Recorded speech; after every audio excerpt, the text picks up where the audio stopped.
Right. Okay. Is it? Why is this staying on? Minimize. Right. That clear to everybody? Not to you, Alberto. Everybody.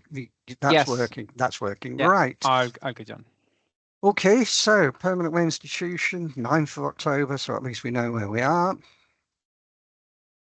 Oh dear. This is. On to the next one. It's interesting. It was working earlier on. There we go. Right. So this one is location. So quick introduction to my employers, Ricardo. They'll be mentioned later on, but obviously, I always give them the mention. It's their slides I'm presenting, or it's my slides with their logo that I'm presenting. So there's two themes tonight. If we get on to the second one, we'll do well. But the first part, the main part, is for better or worse. It's changes in the use and location of stations, particularly the abandonment of some large Union stations. And it's tabled for consideration as to whether, in each case, any or all of the travelling public, transport management and transport staff are seeing an improvement. But it starts with a comparator from this country. Those of you who remember the earlier in the year one will know I gave a comparator at each stage as we went through because it's a more specific one in this case, the comparators at the start. If we get chance, we'll go on to what I think are good modern developments put forward for debate. They often include the restoration, at least in part, of original structures. Most photographs are mine, but I have supplemented them from Google Earth and Street View, and I've downloaded some, the track layout drawings in particular, from the web. So we'll start with a relocation in this country. It's a new 8-platform terminal station used by commuter trains and intercity trains and international trains. I'll let you think about that for a second. That's what it looked like in July, with the longer platforms at the front and the two shorter islands just behind that. That's inside as it was in July. And that's August when test trains were starting to run.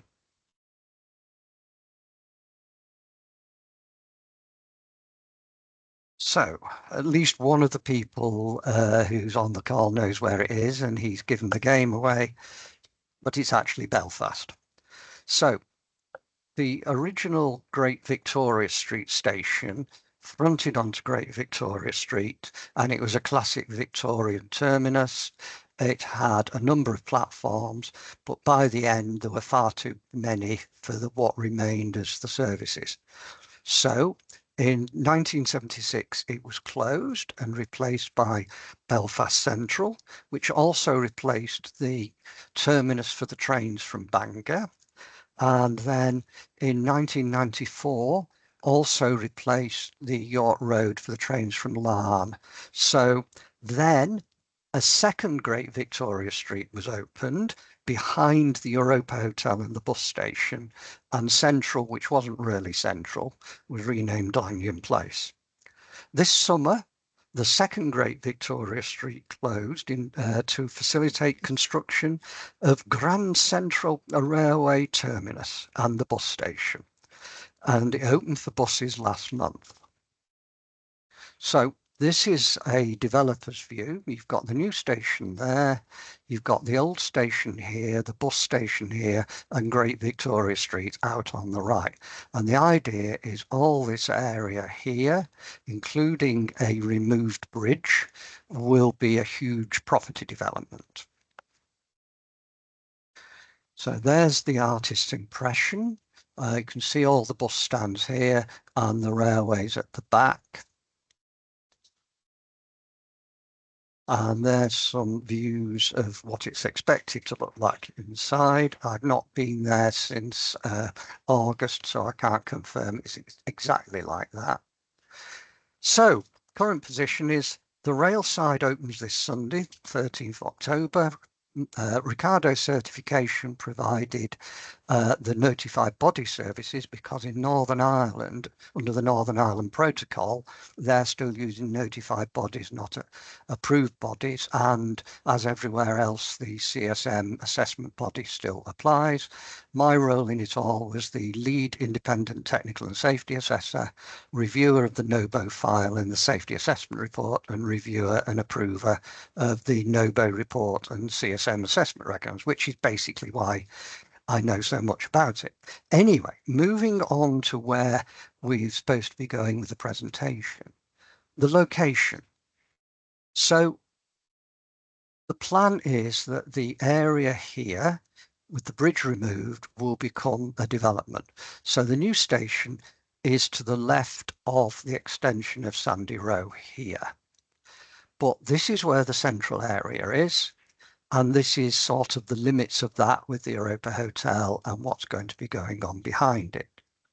So on the positive, you've got increased railway capacity, you've got increased bus capacity, you've got improved passenger facilities and improved staff facilities and much improved bus stabling. However, it's further from the city centre. It's much less prominent in the centre. It's within a very large property development. And there are questions over that. Whilst charges are much less for building property developments in Belfast compared with, say, Dublin, the time taken just to get planning permission is far longer than in many other places. It can be 2.5 years in Belfast, whereas in Manchester in 2.5 years you'd have your permission and built and been earning money. So one of the questions is it a risk that you move the station out, you've got all these operational benefits of railway capacity, bus capacity, better facilities, staff facilities and everything. But what you don't want is people being disinclined to go to the station or use the station because they're actually having to walk through the tumbleweed through a development that's not really kicked off.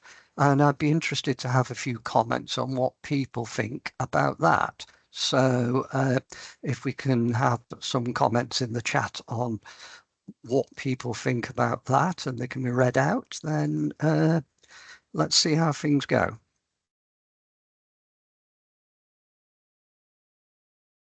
Alberto, are you able to see any things coming in on the chat?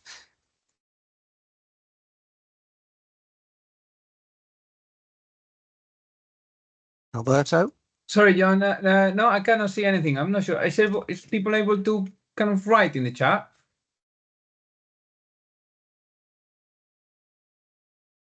Anyone can unmute?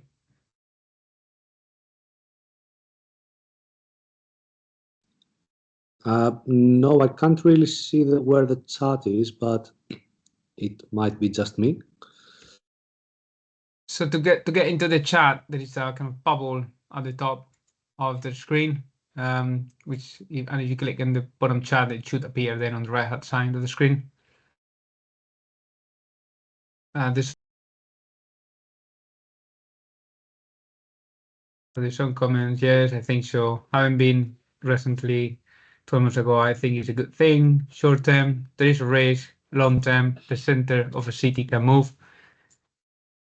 It has in my hometown. Will the car be enough to incite people probably in the longer term? Often there needs to be some sort of anchor for a new development open before the whole scheme is finished. Temporary pain for long-term gain. Yeah, I wouldn't disagree with that. And we'll see some other examples of that as we go. Okay, so let's move on. Someone else had said, remember Canary Wharf. Yes, indeed so.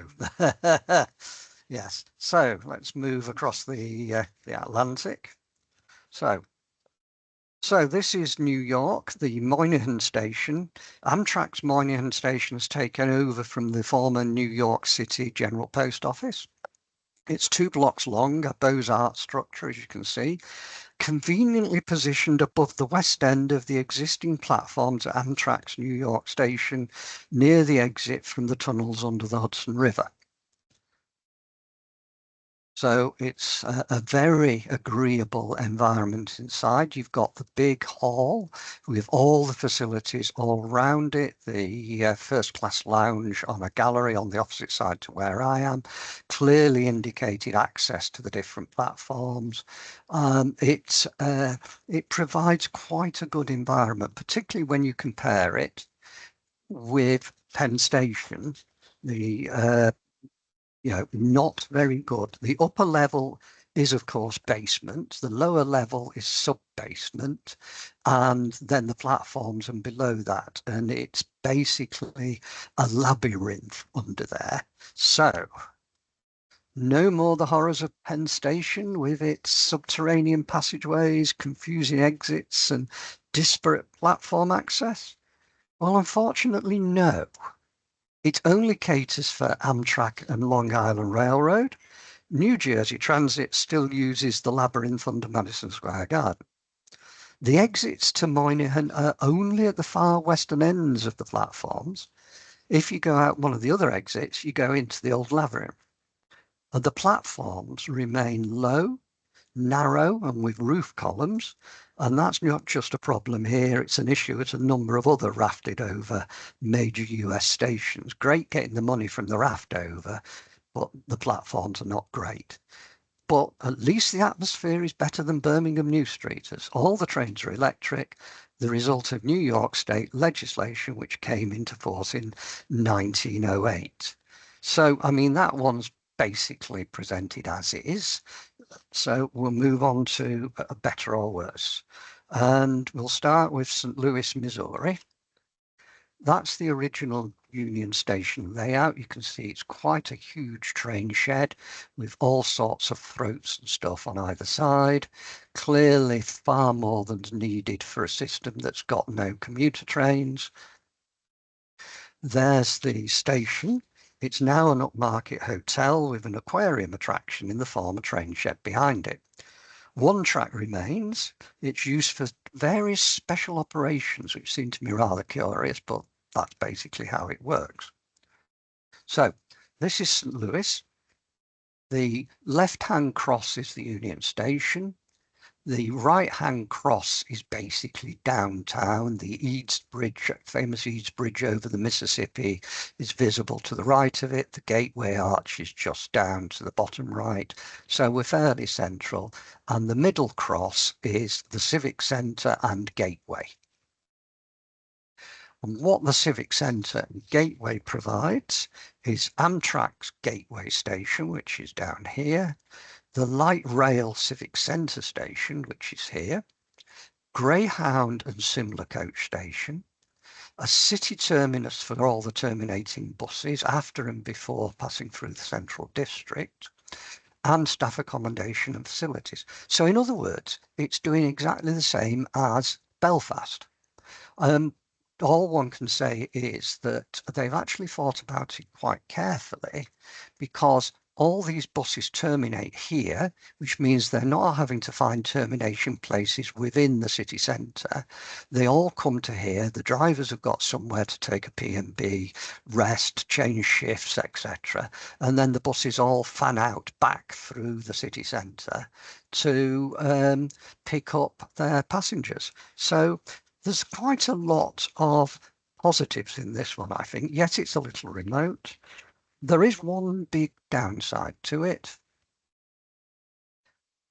That's the street face. So, do people agree with me? This one looks a useful reorganisation. I would say that the St. Louis light rail system, which runs pretty frequently to destinations both sides of the Mississippi, is actually dirt cheap. It's a couple of dollars or so. So you're not costing a vast sum of money, and they have a very cheap day ticket that's valid on the light rail and the buses. So getting to it, if you have to get to Amtrak, is fine. But I think it's not a bad example apart from the actual architecture. Inside, it's actually not unreasonable. You know, there's seating, there's a cafe, there's ticketing, there's very visible security, but that's true all over St. Louis. So next one, general thoughts on St. Louis and its solution to not having a big Union Station that's a bit more remote.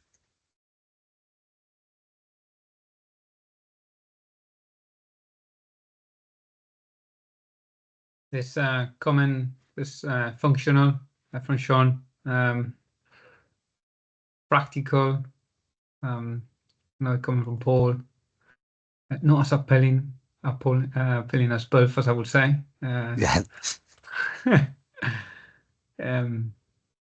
I'd probably keeps the cost proportional. Or is that true? Yeah, I would imagine so. That I don't know what the costs were, but yeah, I mean, in this one, you can see the list of users is up there on the left-hand side there. So, you know, everybody's in it. So I think this one is a not too bad example where, because of the way they've planned it with the buses, with the light rail, the fact that it's a little remote, more remote than Belfast is from the centre, doesn't matter that much because most people don't have to worry about it, and it's easy enough to pick up the Amtrak if that's what you want to do, or the Greyhound or whoever. So anyway, that's that one. Next one is Salt Lake City. So this is South Temple, the main east-west route through the city centre. And the building at the far end, you can see the big Union Pacific logo on it. And so if we close up, there we go. Union Pacific, very interesting light rail in-street delta at the front of it. In fact, the services go left and right, but not straight across. That's for non-timetable moves whenever they need to do them. But it's interesting that they actually provided the third side of the delta. There's only one problem. You've got all that expecting you to be at the front of the station. When you go around the back, that's what you see. So it's not much better at the other former station, the Rio Grande station. Looks fine. It's actually a museum now, but again, there's nothing behind it. So here's Salt Lake City. So South Temple, as I say, which is the main drag, runs as far as that X there. The Rio Grande station is down there. And over here is what's called Salt Lake City Central. Now, you could probably have them to some extent on under the Trades Description Act if they had such a thing. But what Central does is it provides an Amtrak station, which is down here, the commuter rail station, which is here, the light rail station, which is here, and then up here, you've got the Greyhound and similar coach station, and you've got a city terminus for some of the buses, again, after and before passing through the central district. You also get staff accommodation and facilities here, everything like that. And in this case, it's included in the free fare zone. So if you do arrive here by commuter train or by Amtrak, your journey into the city centre and along South Temple is actually free. So again, to encourage people to not consider it as an unhelpful remote location, the light rail gets you in and the buses get you in for free or vice versa. So what's the general view on Salt Lake City? Probably not quite as good as St. Louis, but yeah, it's not too bad. And certainly I found that the walking distances, the roads are wide and you take forever to cross them when you have an intersection, but actually the distances are not that great. The roads are wide because it's a planned city, and Brigham Young planned it so you could turn an ox wagon and oxen in the middle of the street if you needed to. So that's why the streets are wide. But you can saw from the first photograph, didn't half make it easy to put the light rail down the middle. So thoughts on Salt Lake City? There is a comment from Richard Brown, who was recently there, said that the transit center has been kind of abandoned. So Oh, now right. the buses stop curbside. So there's not actually the Greyhound kind of station is kind of defunct. Oh, right. When was I there? I was there in May. So that's obviously been something that's happened since then. So things do happen. So yeah, interesting that one of the problems with things like this can be access charges, and we'll come on to that as we carry on, that people are charged to use these facilities and sometimes they don't like it. So yeah, so the next one is Buffalo in New York. So this is Buffalo Central Terminal. A fine piece of work with a huge distribution bridge and long platform canopy columns. And there's it from the other side. The only problem is it's got no track. And this is an example of where things can go wrong. Buffalo Central is the right-hand X. Buffalo is the left-hand X. And what was supposed to happen between the First and Second World Wars is Buffalo was supposed to grow from here up through a complete new central area to where Buffalo Central Terminal was built. So that this is one where the central terminal was built in expectation of the city growing out to it. But as you can see from the image, the city actually grew in a completely different direction, leaving the station completely stranded. So there is a station in the city centre. There is a light rail scheme, incidentally, that runs up and down this arc. So, you know, there is mass transit up and down north-south, but the central terminal is way adrift and has been abandoned. So that's the station that is in the city centre. The only problem is that it only serves the routes to Niagara and Toronto, and doesn't serve the route to Chicago. So the long distance trains from Boston and New York, well, it's the same train, going to Chicago can't serve Exchange Street Station. So what's happened is you now have the situation where that is the original abandoned station, that's the city centre station, and to allow Buffalo to be served by the long distance stations, you now have a station at Depew way out there, and that's not really accessible unless you're using Uber or taxis or whatever. There doesn't seem to be any way of getting there by public transport. So that's an example of building the central terminal on the basis of the city's plans, expecting the city to grow out to it. Never happened, now been abandoned because it basically become a white elephant. A station there, convenient for the centre, used by the trains from New York, Albany, Syracuse and whatever on their way to Niagara and Toronto. But the trains that can't use that use a station out at Depew. So I don't think there's a lot to say more on that. Just an example of, unfortunately, of how it can go wrong. And, you know, we were talking earlier on about the benefits you could have by acting as the seed in the same way that Canary Wharf did. And of course, the Beckton branch of DLR did. Anybody who remembers the Beckton branch when it was first built, you know, it was really like going through a lunar landscape. You went up and down at the road intersections and through the stations, but there was just nothing. But that's worked.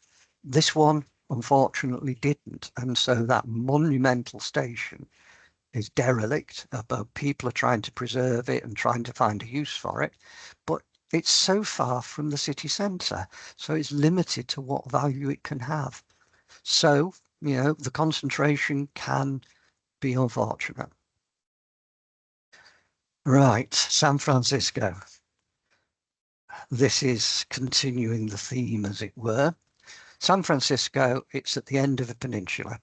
So if you've got trains coming from the south going to the north, going from the north going to the south, and that includes both regional trains from San Jose to Sacramento and the long distance trains from Los Angeles up to Seattle, plus the trains over to Chicago, they all stop on this side.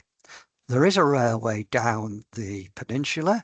It's just been electrified, and in the future, it will be the route of California high speed from Los Angeles. But at the moment, it's basically not served by much apart from the commuter service. So early mid-20th century, there were train ferries. In the early 21st century, there were coach shuttle services from a Transbay Temporary Terminal, which was a reasonably well fitted out collection of porter cabins with bus stabling, staff facilities, centrally located with full ticketing, including Amtrak's own ticket office there, covered waiting accommodation, wheelchair access, and full checked baggage service. The new permanent Transbay Terminal is open and it provides the same facilities. Well, Amtrak has objected to the access charges. So coming back to Richard's point about Greyhound leaving Salt Lake City and my wondering about that, Amtrak objects to the access charges to use the permanent Transbay terminal that's used by all sorts of coach services that serve the regional destinations north of the Golden Gate Bridge, across the Bay Bridge, etc. So, how does one start the 2,438-mile journey on the California Zephyr to Chicago, which is Amtrak's premier long-distance service? Well, quite straightforward. It's a bus stop. What makes it even more annoying is, as I took that photograph, to my left is the new Transbay terminal. So it's still by the Transbay terminal. It's just that you don't have any of the facilities. You have to get on the shuttle coach here. When you get across the bay, it ain't bad.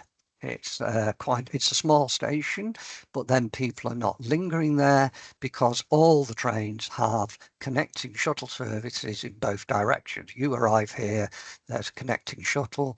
You're coming here, it has its own time shuttle. The trouble is, because of the traffic on the Bay Bridge, the shuttle can get you here quite a lot before your train, but it's got accessible platforms, restroom, ticket office, waiting room, parking, wheelchair facilities. No BART connection, which is why you're stuck with the coach. But it's made very clear. You can see on the left there, San Francisco connection. That's the Zephyr coming in. They group people by where you're traveling. So the huddle in the distance are traveling coach. The people here are in the sleepers. So that one, I think, is an example of how not to encourage. The trouble is that they market the product, but it's a bit of an unfortunate transition. So I think that's a good point to flow the floor open before I move on to the second part of the presentation, which is the examples of what I think are good. So Alberto, anything's coming in on the last couple, but what mine called the downside rearrangements of things at Buffalo and San Francisco. So there's a couple of questions on the first one, which Yep. is kind of what time does the long distance go through? Is it practical? And then is a rail link between both Yep. stations practical? No, there's no rail link between both stations. The times just don't work. The service from Chicago arrives in Buffalo mid-morning. The service from Chicago to Chicago gets there fairly late in the evening, and that one's after all the other trains have finished. So no, yeah, you could envisage if it was France, they would have some form of navette, but there just isn't the number. If people have been to tour, even with the through TGV services, they still run the navette out to Saint-Pierre-des-Corps to connect with southbound TGVs and additional TGVs. So people are always flummoxed at tour station to see that the train that's advertised to Paris is this 3-car EMU. That they get on to Saint Pierre and change. There just isn't the number of people or services to justify that. But that would be a way of doing it in the future if the plans for significantly increasing the number of trains on the Chicago, Buffalo, New York from the single train each way now to the 4 or 5 trains a day each way, that then might be a more make it more practicable to do something like that. And it also would be helpful if there was actually a commuter rail service in the Buffalo area that could provide stock for something like that. But unfortunately, there isn't anything. So that was kind of you mentioned footfall. What size? What kind of passengers do this station have? How if we compare them to kind of a UK station? The daily train from Chicago to New York and Boston has about 6 coaches for seated passengers, a couple of sleepers for New York and a sleeper for Boston. So that gives you an indication of the number of passengers expected along the complete route from Chicago to New York. The coaches are mainly used by people using it for intermediate hops, such as Chicago to Toledo or from Buffalo into New York or to Albany as a supplement. But, I mean, it works as an additional train further in at Syracuse and Rochester to Albany in New York. And it's the only train of the day direct to Boston. But the other trains are perhaps 5, 6 coaches, and there's not that many of them. The numbers are low. Okay, so there's kind of a small station for what we're used to in the UK. Yeah, they're nowhere. It's nowhere near. It's there's parts of there just isn't that number of people using them. It's not like the Northeast Corridor on Amtrak. The Empire services out to Buffalo, they break even beyond Albany because the speeds are nothing special. So they're not Amtrak's not paying CSX for any additional speed requirements. The stops are reasonably frequent. It runs at up to 80 miles an hour without paying a premium. And that means that the state acts as a backstop, but it actually more than covers its costs. Yeah. The long distance service just loses money hand over fist, like all of the long distance services. The Zephyr you see here loses the best part of $200 a passenger. Yeah, well, it doesn't they don't make it too appealing with all those transfers. There's a question from Easy. You mentioned that the trains are accessible and the station is accessible, but is the shuttle bus accessible too? Yes, that's Americans with Disability Act means that all sorts of public transport is routinely accessible. One thing I've seen happen in America, which seems to be frowned on in this country, is where they use a platform lift to allow people to get into the coaches, even for quite a small rise where we would use a ramp. The lift has got railings around it, and they will take up in the lift people who are ambulant but have trouble with steps. So it's not just wheelchair users.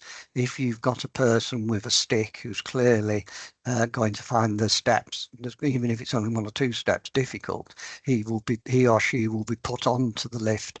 The lift will be operated, the platform will be extended, and they will have a level path into the train or out of the train. So it's a completely very, very much disability focused from that point of view. On the trains, there are, so for example, the Zephyr's double-deck train, each sleeping car and each of the coaches has at the low level facilities for people with reduced mobility, and the one in the sleeper has a shower arrangement, shower toilet arrangement that's PRM compatible as well. So there's a lot of effort gone into that. You find lifts everywhere for that purpose as well. ADA has really had a big effect on. They have the same point about defining the size of the wheelchair. It's slightly different to this, the one in the TSI and the NTSM, but not much. Again, the point being made that the operators, whether it's infrastructure, buses, trains, they've got to have something to work to.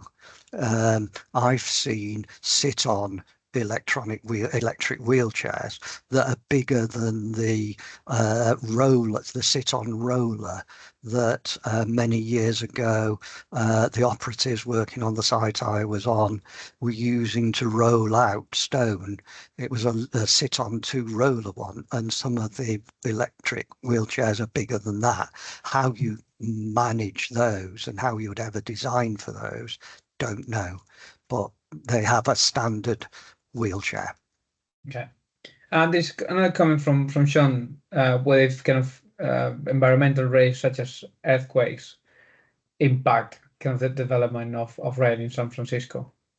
Yeah, what you've got all over the place are shelters. So if something's happening, you have shelters. Even Chicago's got shelters for hurricanes, earthquakes, and whatever. So yeah, everything's designed in. Okay. Obviously, that's been, particularly in San Francisco, following the events of the mid-90s. One of the reasons that you have a rather curious double split station arrangement in Oakland, you have this one and you have the Oakland Jack London station as well, is that what was originally the station in Oakland was very badly damaged by the earthquake in the late 90s that collapsed part of the Bay Bridge and whatever. And so that was abandoned, and a slightly different arrangement of these two stations. You still had to be taken over to it because it was still in Oakland, not in San Francisco. But that's concentrated mines, and things are very much designed with here earthquakes, other parts of the United States very much with floods and hurricanes in mind. They have to. They just get so many of them. Okay. So there are signposted shelters for people to go to. And there's a comment from Mike Brain.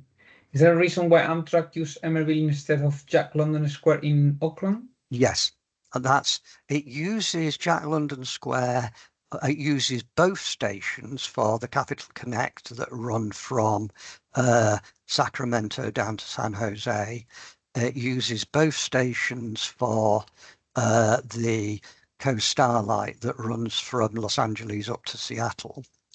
And it uses both stations for the terminating trains from the San Joaquin because they've got a cab car. If you carry on beyond Emeryville, and you'll see an example of what they run along to the end. If we get to the end of the presentation, we don't run out of time. You'll see what the problem is between Emeryville and Jack London Square.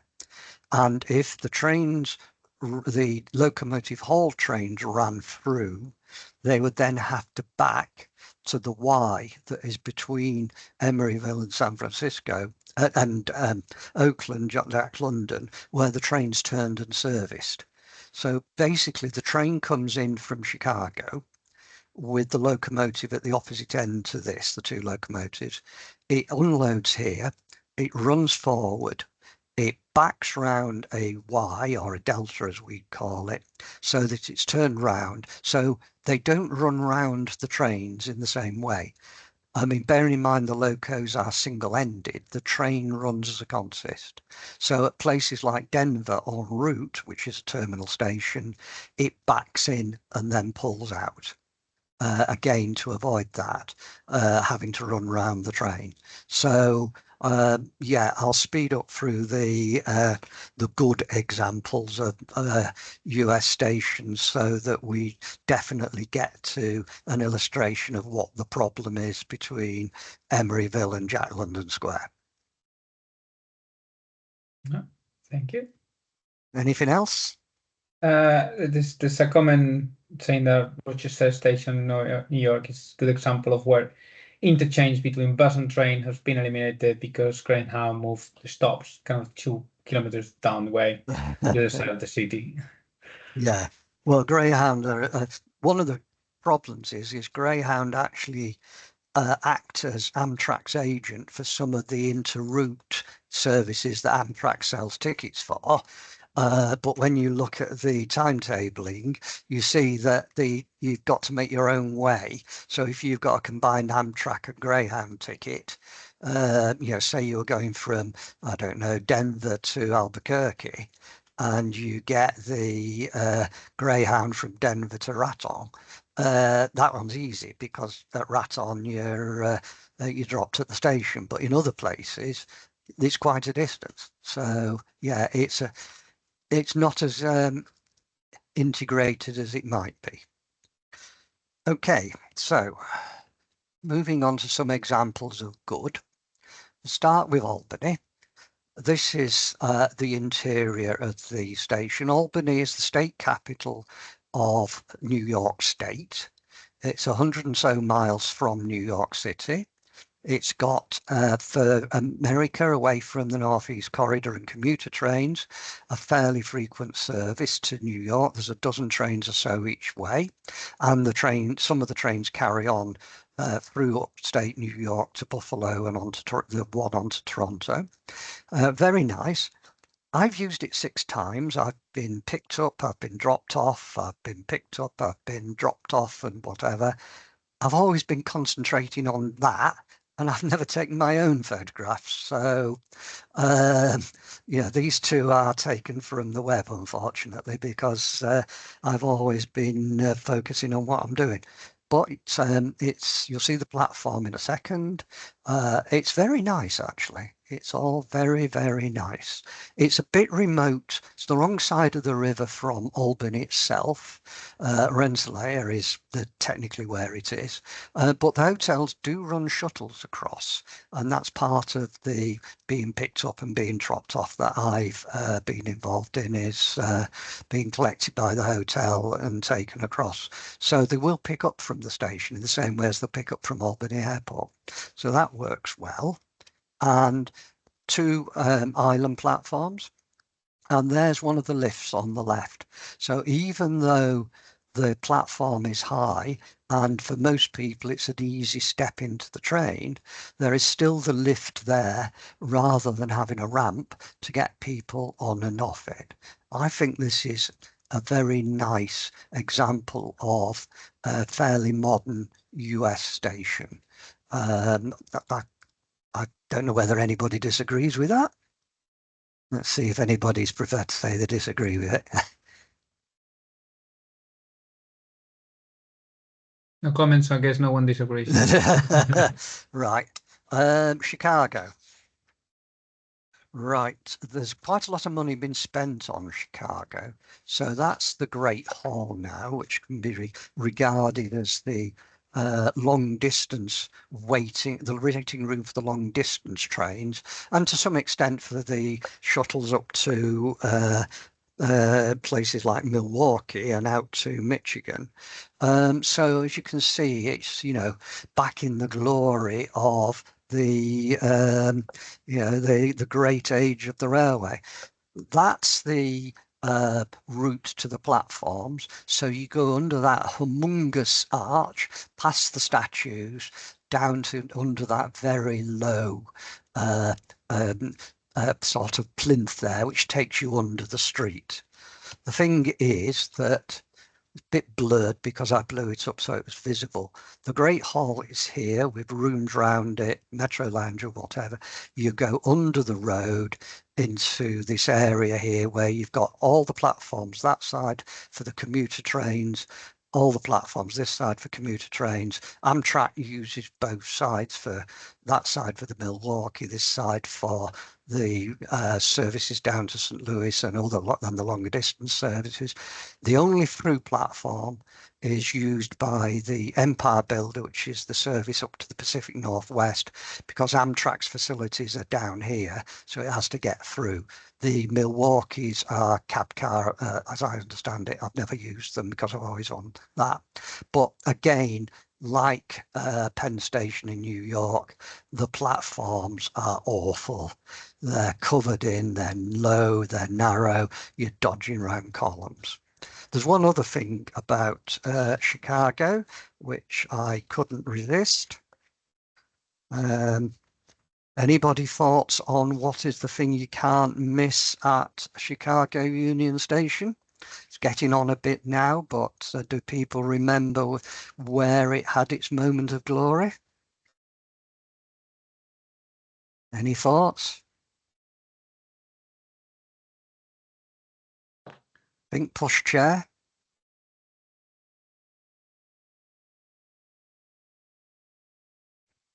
Anything coming through, Alberto? All I can think is pizza, but Nothing. Nobody remembers what Chicago Union was a key scene of in a fairly famous film set in the 1920s. Obviously not biting. Untouchables. Yes, that's it. Couldn't resist it. But yes, Jonathan Brave. yeah, it's the Untouchables. It's there's even a plaque that commemorates it, and people actually go there just to look at it. But yes, the pushchair coming down and the chap picking out the guard on the person who was going to give evidence and shooting him down. So yes, couldn't resist that. Denver. Right, so that's the street view of the Union Station. Middle of what might be called the yuppie area, the really refurbished, refocused, very much where it's at these days in Denver. Incidentally, that's the most important US flag in the whole of the state of Colorado, because it's the rendezvous point for all the coach trips, the day trips up into the Rocky Mountains to Breckenridge, out to wherever.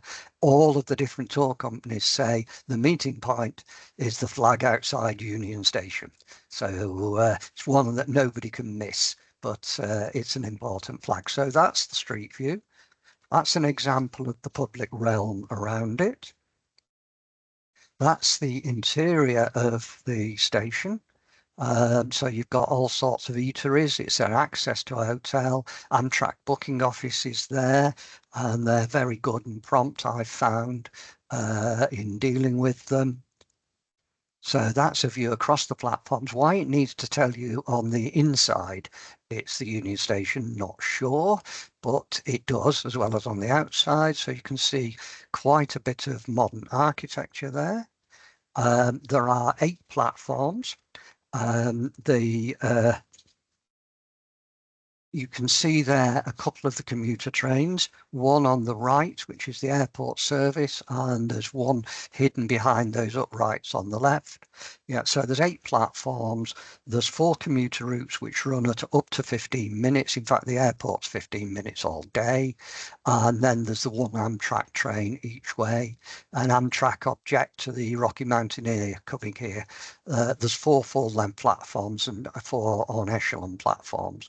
But that looks rather nice. And in the context of interchange, transversely across under the station is the bus station. And at the far end of the bus station, you go up and that takes you to the light rail station. It's alongside the avoiding line, so the freight trains use the avoiding line at the far end. What it doesn't do, because like at other places, you've got all the local buses using this, which is great, interchanging with the commuter trains. You've got to walk about 50 yards to the main drag to get the free bus, although you can get it at the light rail station that runs right along 16th Street to the far end. You can either go up there and get on it there, or walk to the end of the road and get on it 2 steps in. What it doesn't do is provide anything for Greyhound. If you're using the Greyhound, it's a few blocks away because they use some kind of pickup separate to it. So a bit sad from that point of view.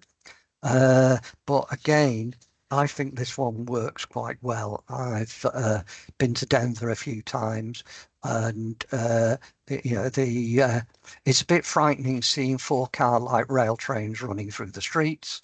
It's not the only US city where you have the 4-car light rail trains fighting with the traffic, but they seem to live with it. So, I mean, Manchester's got 2-car, but think of those as 4 cars in amongst the traffic in the city centre. But Denver, St. Louis, you name it, they're running them. So, any thoughts on Denver? We got a question from Sean. Is Denver or Detroit doing something to develop light rail? Is where? Denver or Detroit? Denver is, yeah, Denver. That's what I've just been talking about. The Denver light rail system is very extensive. And that's what the steps lead to at the end is one of the, in fact, the terminus of some of the lines. I don't know whether it'll blow up. Oops. No, it won't. But that's what's indicated on at least some of the signs. Denver, Detroit, I know nothing about, and I keep as far away from it as possible, given some of the comments I have from colleagues in the Ricardo London office here who have the misfortune to go there from time to time because we've got our automotive people have a big facility there, so a big office there. But yeah, I don't know anything about Detroit, but Denver's got, they say this light rail system that has, so it's got a commuter rail system with 4 routes and a light rail system that runs through the streets with 4-car trains. Thank you. Okay. I've used this one before, but I can't resist reusing it. That's Grand Central. You used to be able to say that the best and the worst of the big stations in the United States were within a few minutes walk of each other. Grand Central and Penn, but Penn's for Amtrak purposes has been replaced by Moynihan. So, trouble is that again, the platforms are not as good as, it's a bit of disappointment when you go down. So, Seattle. So, well, that tells you where you are. You're in the Amtrak Seattle train station. And this one again is the amount of money that they've been prepared to spend on restoring these stations, given the number of trains and the number of passengers, quite remarkable. So look at the friezes at the top and the sort of the black and white scenes up there. That one's disappeared for an emergency exit, but just the quality of it all. And again, It's only rarely used by the passengers on the Seattle, Portland, or Vancouver, Seattle, Portland Cascades, which are only 4 or 5 trains a day each way. The train down to Los Angeles and the train to Chicago, and that's about it. So that's a view along. One reason I use this photograph from time to time is it highlights the fact that in America, it's I close up on it. They still use AM and PM, and that's made clear on the signs, and that's a sign with PMs on it. So it's useful to remind people just to check when you're procuring station information systems, just make sure it's not set up for the North American market. So that's a photograph I've took to try to get the 3 different train services that use Seattle on it. So on the left is the commuter service that's run by the local transit authority.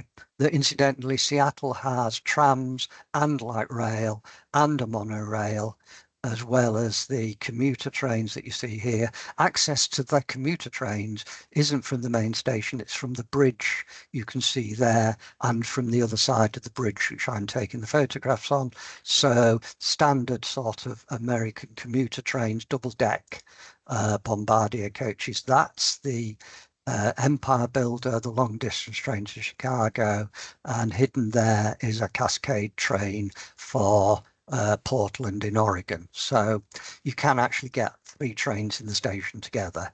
And but it's interesting that the commuters work completely separately to Amtrak. So move on to Dallas, which again isn't perhaps somewhere you would expect to have all sorts of things. But so overhead view at Dallas. This is the Union Station here. It looks a little disjointed, but you still can walk through it. And from it, you go through and then there's a subway and you can see the lifts. And it's all very carefully organized. So these 2 platforms are the light rail. These 2 platforms are the commuter trains to Fort Worth. This platform, whoops, Daisy lost the cursor. This platform is Amtrak's 1 train a day Texas Eagle from Chicago down through St. Louis, Little Rock, Arkansas, Dallas, Fort Worth, Austin, and down to San Antonio, with through coaches every few days to Los Angeles. And then here are the freight tracks. And over there in the corner is the streetcar, or one arm of the streetcar. So it's walkable to the centre. You're not that far from where the famous book depository is, where JFK was allegedly shot from. All I can say is if you go in there, you'll be even more confused than before you went in there. There's so many unanswered questions. So that's the front view, very nicely presented. And the streetcar is down there in the corner. There's the streetcar. I'm not sure Hello Dallas is an official use of the destination blind. Thing to note is that there is a contact wire which swings off to the right, and that is basically used for access to the light rail system because the streetcars live with the light rail overnight. For this part of the journey over the bridge in the distance, for the environmental reasons, they weren't allowed to put catenary across it. So the streetcar has a battery, which is why there's no pantograph on it. Most curious. So you've got that, so you can put his pan up, go around the corner, go on the LRT around the corner to the depot. But for this part, it runs on battery. The rest of the route, once it's clear of that, is overhead. And that's got a fairly surprising aspect to it.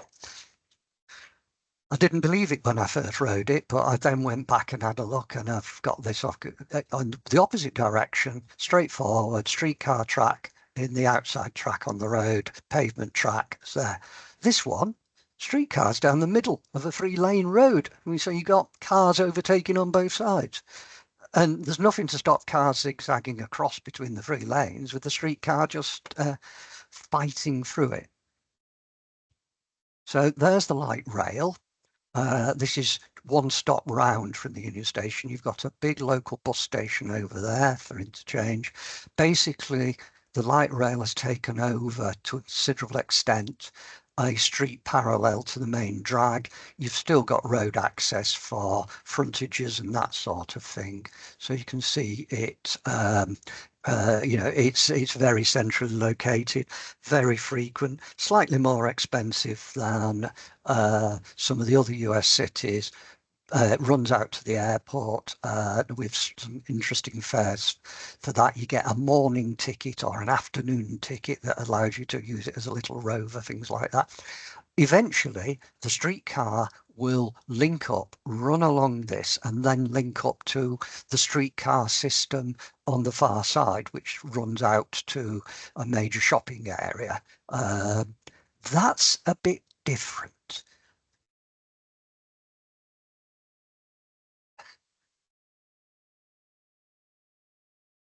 Yeah.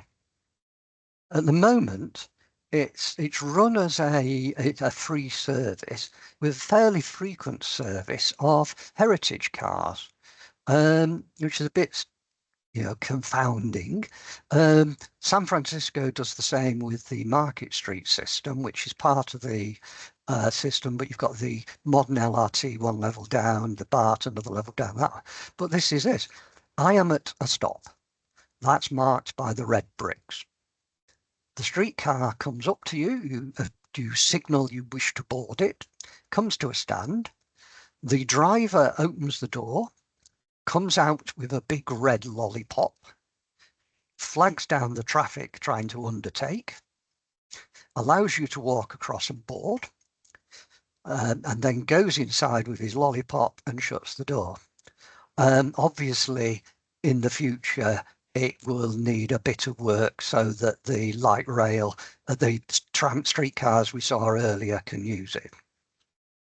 So before I move on to the last pair of photographs, any comments on the last couple of ones? There are no comments, but I think conscious of time, it'd be good to Yeah, go on. okay. Well, I've got a couple more slides and that's it. Okay. So the question was asked about why the California Zephyr starts at Emeryville and not Jack London Square. Right, that's the route between Emeryville and Jack London Square. Looks quiet. This was quite early in the morning, but as you can see from the prominent Ben and Jerry sign here and the arena sign here, at other times of the day, this gets very busy because it's one block from the waterfront with bars and expensive restaurants and those sorts of things. You can just see in the distance a couple of locos, which unhelpfully came there and then set back. So think about that if you're trying to drive, where locos come from the yards onto the road and then just go back. But that's one of the Capital Connect trains. They have a cab car, so they quite happily run up and down the street. The problem with the California Zephyr is it would run to Jack London Square, which is just in the distance there. And then to get it back to the servicing facility, which is the other end beyond where the locos are, you are having to back it at possibly the evening rush hour because it gets in at about 4:30, 5 o'clock along here through all the traffic with the conductor at the door of the rear coach talking to the engineer in the locomotive at the front as they control the train running along this street. The technical speed or the permanent speed is supposed to be 15 miles an hour.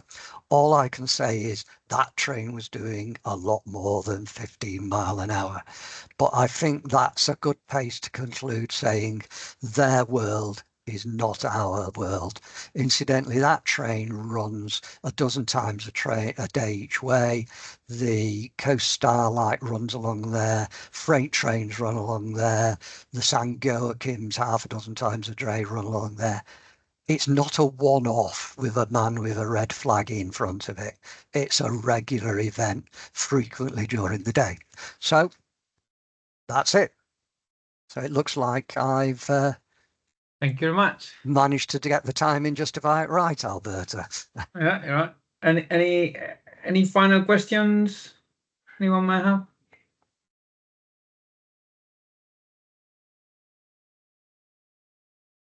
Beating them all into submission. Feel free to kind of unmute yourselves and ask any questions if you have any. No need to write them in the chat now. John, a question about American stations in general, yeah? Yeah. Looking at Salt Lake City as an example, yeah? I think Yep. the vagaries of the weather in the certain cities in the UK or in the US allow for quite a bit of walking, whereas I'm not sure that would be tolerated here. Well, you do. I mean, obviously, the big New York stations, Washington, Boston, they're pretty much the same sort of, take Boston South and Boston North would not look out of place, apart from the fact they're not electrified, Manchester Piccadilly or somewhere like that. There's you've got the big train hall, you've got the canopies along the platforms. And they work in the same way where there is the traffic. Boston has a lot of commuter trains. Washington is similar to, say, Edinburgh, with a mixture of through trains and terminating trains from the south and the north commuting. Chicago, lots of terminal platforms because the commuter trains run north and run south, don't run through, shared with the longer distance trains. So, where there's the trains, they're not that different because there's been the ability to keep it. It's places where you're down to very few trains that you get these sort of primitive facilities. But the Bright Line, which is the new private operated service from Orlando in Florida to Miami in Florida. That's got very nice stations, covered platforms, everything you would expect for a modern railway that for a 3-hour journey each way.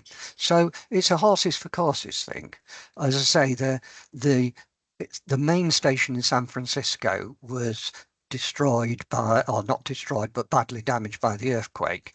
And what's there now with Jack London Square being the station that's used, for example, by the terminating San Joachim's and some terminating trains from Sacramento, having run through the streets. The situation's evolved. Originally, the Zephyr did run to Jack London, but it was found to be a problem getting it back to the servicing facility. And I mean, you could have, suppose, have had one of the switcher locomotives come down and collected it and took it back, but that's the solution they've adopted.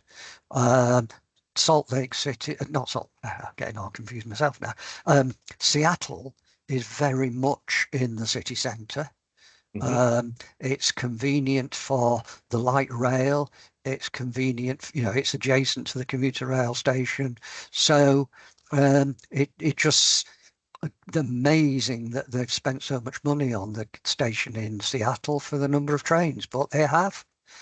It's remarkable, but again, it partly depends what the state's prepared to put in and what the state's approach to things is. There are some grim ones. Yeah, I think it also comes down to at what stage in life the city is developing as well. Because yes.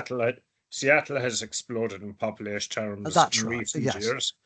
Yeah, whereas Chicago, when it was built, and even to this day, still suffers very harsh weather in the winter. Oh, so, yes. So having it enclosed and below ground in some senses makes sense. It also allows it to sit between the different blocks.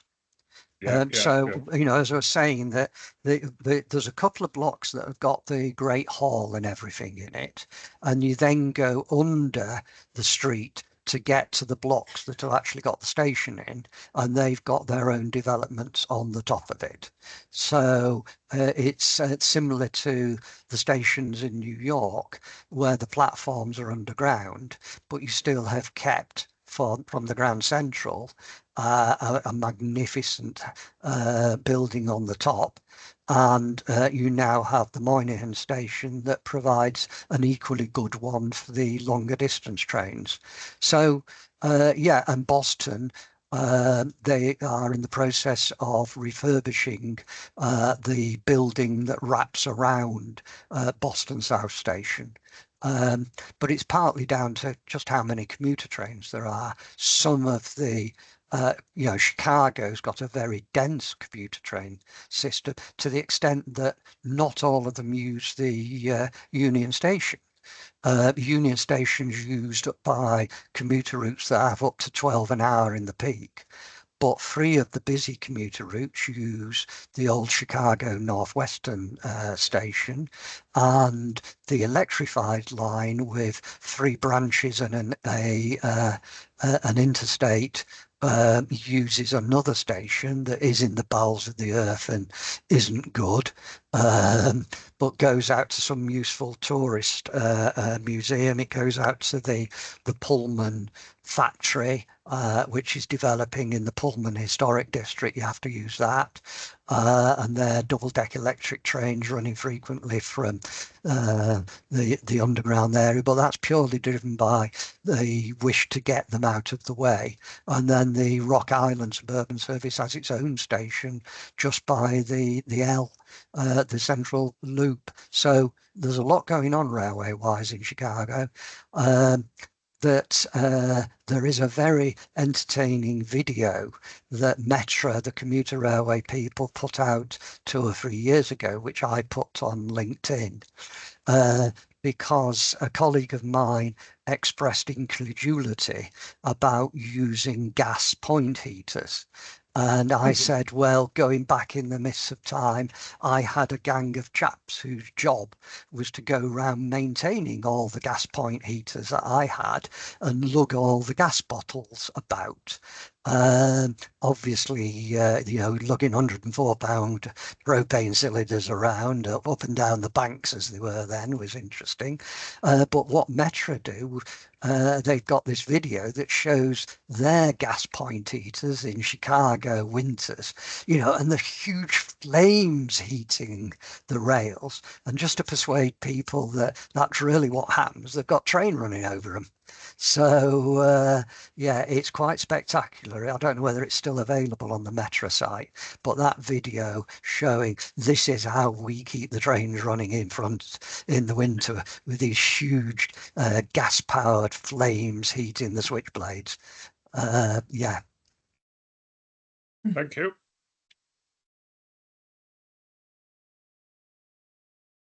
Thank you, Jan. So, thank you very much for your time today. It was a really good presentation. Jonathan?